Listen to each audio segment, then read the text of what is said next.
శతావధాని ఆముదాల మురళి గారి భాగవత సప్తాహంలో ఈరోజు నేను పాల్గొనడం జరిగింది.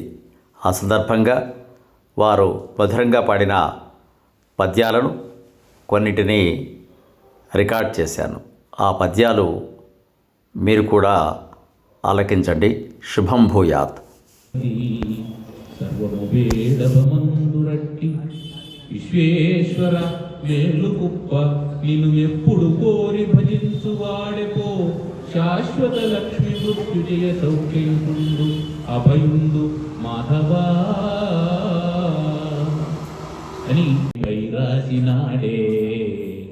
అట్టె తినని అత్త అడుగ విన్నాడే, గట్టిగా ఇది దొంగ కొట్టుమన్నాడే.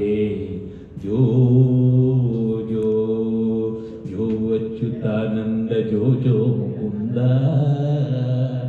లలి పరమానంద రామ గోవింద జో జో.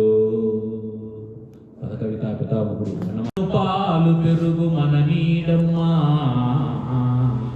పోయదమెక్కడికైనను మాయన్నల సురభులాన మందులవాణి.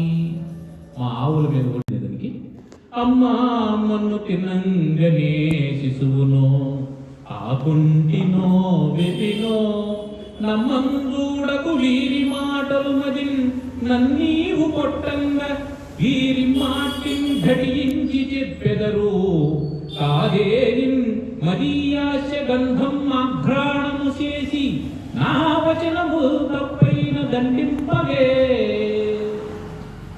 అమ్మా బాలుని ముఖమందు జలధి పర్వత వన భూగోళ శిఖి తరణి శశి దిక్పాలాది కరండమైన బ్రహ్మాండము. ఆ నోట్లో ఆమెకు బ్రహ్మాండం కనిపించింది. ఇతర సంకల్పార్థమో సత్యమో కలపన్నేరకయున్నదానను యశోదాదేవిగానో పరస్థలము బాలకుడెంత ఈతని ముఖస్తంభై అజాండంబు ప్రజ్వలమయ్యుండుటకేవి హేతువో మహాశ్చర్యంబు చింతింపగన్. ఆమెకేం అర్థం కాలేదు.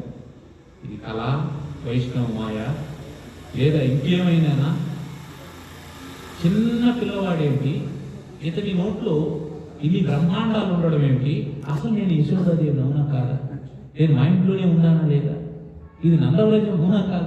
నీ పాదంబుల పొంత మృక్కు శిరము, నీ సేవపై చిత్తము, నీపై బుద్ధులు మాకు నిమ్ము కరుణన్ నీరేజ పత్రేక్షణ.